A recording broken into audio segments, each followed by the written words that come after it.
என் நெஞ்சம் நிறைந்த நேயர்களே, உங்கள் அத்துணை பேருக்கும் உங்கள் ஆத்மார்த்த ஜோதிடர் நங்கநல்லூர் டாக்டர் பஞ்சநாதனின் இனிய காலை வணக்கங்கள். இன்னைக்கு யாரெல்லாம் பிறந்த நாள் திருமண நாள் கொண்டாடுறீங்களோ உங்களுக்கு எனது உளப்பூர்வமான வாழ்த்துக்கள்.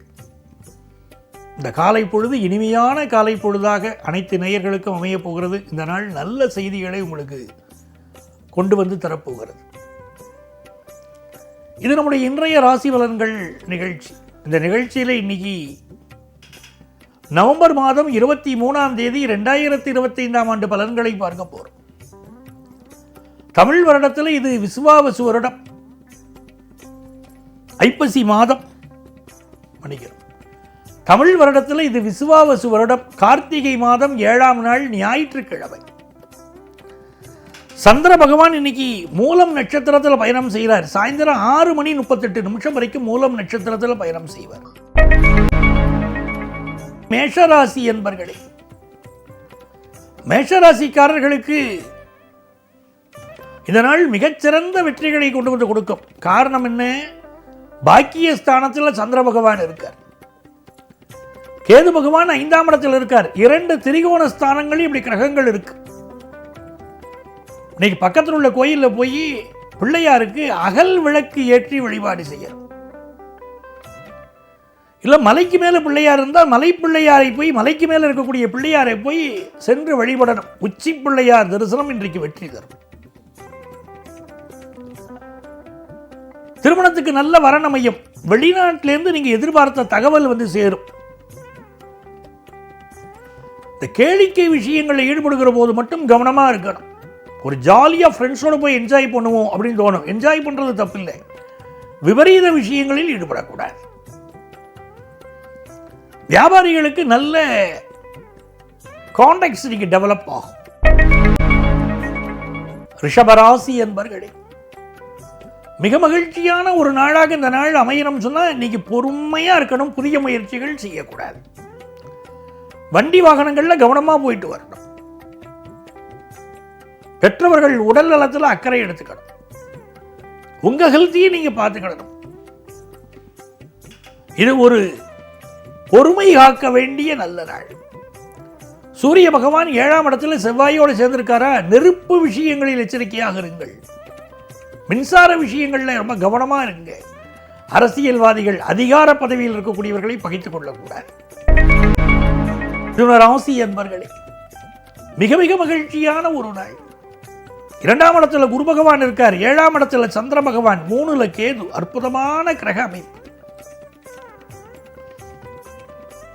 எந்த ஒரு விஷயமாக இருந்தாலும் முதல்ல பெரியவர்களுடைய ஒரு ஆலோசனை இன்னைக்கு கிடைக்கும். ஒரு பிரச்சனையை இன்னைக்கு மீட் பண்ண போறீங்க, சந்திக்க போறீங்க அப்படின்னா இன்னைக்கு அதுக்கு முன்னாடி பெரியவர்கள் சில அட்வைஸ் பண்ணுவாங்க. உங்க வெல்விஷர் சில அட்வைஸ் பண்ணுவாங்க. அதை கேட்டுட்டா உங்களுக்கு பிரச்சனையிலிருந்து தப்பித்துக் கொள்வீர்கள். திருமண பேச்சுவார்த்தைகள் நடக்கும். சுபகாரியங்கள் கூடி வரும். வியாபாரம் எதிர்பார்க்கிற ஒரு நல்ல தகவல் வரும். புதிய ஒப்பந்தங்களில் கையெழுத்து போட சிலர் முயற்சி செய்வீர்கள். கடகராசி என்பர்களே, கடகராசிக்காரர்களுக்கு 5ஆம் இடத்துல சூரிய பகவான் செவ்வாய் பகவானோடு கூடியிருக்கிறார். சூரியன் தான் இன்னைக்கு கிழமை நாயகன். புதிய பொறுப்புகள் இன்னைக்கு வந்து சேரும். சிலருக்கு ஒரு வேலைக்கான முயற்சிகள் இன்னைக்கு இறங்குவீங்க. பல் சம்பந்தப்பட்ட பிரச்சனை பல கடகராசிக்காரங்களுக்கு இன்னைக்கு இருக்கும். சிலருக்கு செரிமான கோளாறுகள் இருக்கு. பகைவர்களை நம்மளே சம்பாதிப்போம் இருக்கு. சில பேர் சும்மா இருக்க மாட்டாங்க, இவங்களே போய் பிரச்சனையை வலுக்கட்டாயமா இழுப்பாங்க. அப்படி சும்மா இருக்கிற சங்க ஊதி கெடுத்தான ஆண்டின்னு சொல்லுவாங்க பாருங்க, அப்படி இவங்களே கிளப்பி விடுறது இன்னைக்கு. அதனால கடகராசிக்காரங்க எந்த வம்பு வழக்கிலும் நீங்களே உருவாக்கிறாதீங்க. உங்க பேச்சை, நாவை கட்டுப்படுத்துங்கள். எல்லாம் நல்லா இருக்கும். சிம்மராசி என்பர்களே, வியாபாரத்தை ரொம்ப சிறப்பா செய்வீங்க. இன்னைக்கு புதிய தொடர்புகள் இன்னைக்கு ஏற்படும். அடுக்குமாடி குடியிருப்பில் வீடு வாங்கக்கூடிய சிந்தனை பெருகும். நெஞ்சக நோய்கள் இருக்கக்கூடியவர்கள் இப்போ மெடிக்கல் அட்வைஸ் எடுத்துக்கிடணும். இந்த நாளை பொறுத்த வரைக்கும் மனசுல ஏதோ ஒரு குழப்ப நிலை இருக்கு. விநாயகரை வழிபட்டு அந்த குழப்ப நிலை நீங்கும். மைண்டை ரிலாக்ஸாக ஃப்ரீயாக வச்சுக்கோங்க. நல்ல தியானம், யோகா போன்றவற்றை செய்யணும். செய்தால் ரொம்ப நல்லது. வியாபார தொடர்புகள் விரிவடையும். கன்னிராசி என்பர்களே, கன்னிராசிக்காரங்களுக்கு சந்திர பகவான் 4ஆம் இடத்தில் இருக்கார், கேது பகவான் 12ல் இருக்கார். அம்மாவுடைய உடல் நலத்தில் அக்கறை எடுக்கணும். சிலருக்கு இவங்க ஹெல்த்தில் சில ப்ராப்ளம் இன்னைக்கு இருக்கும். கழிவு உறுப்புகளில் பிரச்சனையோ, வயிறு சம்பந்தப்பட்ட பிரச்சனை, ஏதோ ஒன்று கன்னிராசிக்காரர்களுக்கு ஏதோ ஹெல்த் இஷ்யூஸ் இருக்கும். மெடிக்கல் அட்வைஸ் அதுக்கு தேவைப்படலாம். குடியிருக்கக்கூடிய வீட்டில் சில ரிப்பேர் ஒர்க் இன்னைக்கு மேற்கொள்ள வேண்டியிருக்கும். சில பேர் நாளைக்கு பார்த்துக்கலாம், நாளைக்கு பார்த்துக்கலாம் அப்படி ஒத்தி போட்டுக்கிட்டே போவாங்க. சின்ன பிரச்சனை இவங்களே பெருசாக்கிடுவாங்க. உடனே பார்த்து சரி பண்ணிக்கிறது நல்லது. வாகனங்களை நல்ல சர்வீஸ் பண்ணி இன்னைக்கு பயன்படுத்துங்க, நன்மையை தரும். திருக்கோயிலுக்கு சென்று சிவபெருமானை வழிபடுங்கள். சிவபெருமான் வழிபாடு உங்களுக்கு வெற்றியை தரும். நமச்சிவாய வாழ்க, நாதந்தாள் வாழ்க அப்படின்னு இன்னைக்கு சிவபெருமானை வழிபட்டு பாருங்க, எல்லா காரியங்களையும் வெற்றி கிடைக்கும். சில பேருக்கு வீடு மாற்றம், இடமாற்றம் ஏற்படும். துலாம் ராசி என்பர்களே, நன்மையான நாளுங்க. வம்பு வழக்கு பிரச்சனை அத்தனையிலையும் ஜெயிப்பீங்க. பேச்சுல ஒரு தைரியம் இருக்கும். மகாகவி பாரதியார் சொன்னார், வெள்ளக்கார ஆட்சிக்கு எதிராக குரல் கொடுத்தாரு. அப்ப என்ன சொன்னார் தெரியுமா? உச்சி மீது வானிடிந்து வீழுகின்ற போதிலும் அச்சமில்லை, அச்சமில்லை, அச்சம் என்பதில்லை. ஏனார், ஏன் தலைக்கு மேல வந்து இடிஞ்சு விளட்டுமையா அந்த வானம், அப்ப கூட எனக்கு பயம் இல்லைன்னாரு பாருங்க. அந்த மாதிரி மிக தெம்பாக இன்னைக்கு துளாராசிக்காரங்க நடந்துக்கிடுவாங்க. தலை மீது கரம் குவித்து இன்னைக்கு சிவபெருமான வழிபடுவாங்க. எல்லா வெற்றிகளும் தேடி வரும். எல்லா துறையிலும் நம்பர் 1 வர போறாங்க துளாராசிக்காரங்க. பயணங்கள் வெற்றிகரமாக அமையும், முயற்சிகள் வெற்றிகரமாக அமையும். சிகராசி என்பர்களே, 2ஆம் இடத்துல சந்திர பகவான் இருக்கார், கேது பகவான் 10ஆம் இடத்தில் இருக்கார். குடும்பத்து பெரியவர்கள் உடல் நலத்தில் அக்கறை எடுத்துக்கிடணும். சிலருக்கு பல் சம்பந்தப்பட்ட பிரச்சனைகள் இருக்கலாம். சிலருக்கு வேலையில் விஆர்எஸ் வாங்கலாம் அப்படின்னு தோணும். சில புரளிகள் உங்கள் காதுக்கு வரும். உங்களை பற்றியே புரளிகள் உங்களுக்கு வரும். ரொம்ப கவனமாக இருக்கணும்.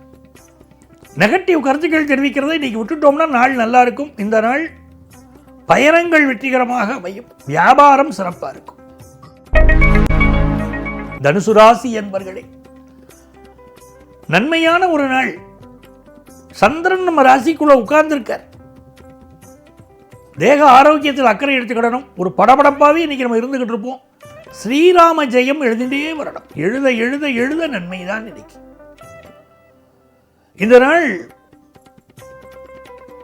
வியாபாரத்தில் கூடுதல் லாபம் தரும். திருமண முயற்சிகள், திருமண பேச்சுவார்த்தைகள் வெற்றிகரமா நடக்கும். குடும்பத்தில் சந்தோஷம் இருக்கும். மகர ராசி என்பர்களே, கணவன் மனைவி உறவுல கொஞ்சம் கனிவா இருக்கணும். லைஃப் பார்ட்னர் அவரோட கருத்து மாறுபாடு சிலருக்கு வரலாம். சிலருக்கு உங்க பார்ட்னருக்கு வெளியூர் பயணங்கள், வெளிநாட்டு பயணங்கள் அமையலாம். புதிய வேலை வாய்ப்பு நோக்கின உங்க சிந்தனை இருக்கும். வியாபாரம் நல்ல லாபம் தரும். மாணவர்களுக்கு முன்னேற்றகரமான ஒரு நாள். கும்பராசி என்பர்களே, எடுத்த காரியமெல்லாம் வெற்றிங்க இன்னைக்கு. 7ல் கேது, 11ல் சந்திரன். சில பேர் வம்பு வழக்க உங்க மேல உருவாக்கணும்னு பார்ப்பாங்க. ஆனா நீங்க ஜெயிச்சுக்கிட்டு வருவீங்க. என்ன தடை வந்தாலும் இன்னைக்கு நரசிம்மர் வழிபாடு செய்யணும். மந்திர ராஜபதம் ஸ்லோகத்தை சொல்ல சொல்ல சொல்ல வெற்றி கிடைக்கும். குடும்பத்தில் ஏற்பட்ட பிரச்சனைகள் நிவர்த்தியாகும். தன வருமானம் பெருகும். மனசுக்கு மகிழ்ச்சி பெருகும். வியாபாரம் வெற்றிகரமாக அமையும். மீனராசி என்பர்களே, மீனராசிக்காரங்களுக்கு புதிய வேலையை நோக்கி சிந்தனைகள் பெருகும். குரு பகவானுடைய அருளினால் குடும்பத்தில் நன்மைகள் நிறைய நிகழும். ரொம்ப நாளாக குழந்தை பாக்கியம் இல்லாதவங்களுக்கு குழந்தை பாக்கியம் கிடைக்கும். செய்தொழில் வெற்றியடையும். பூர்வீக சொத்துக்கள் வந்து சேரும். அப்பா வழியில் நல்ல தகவல் ஒன்று வந்து சேரும். அன்பர்களே, நாளைய பதிவில் மீண்டும் சந்திப்போமா?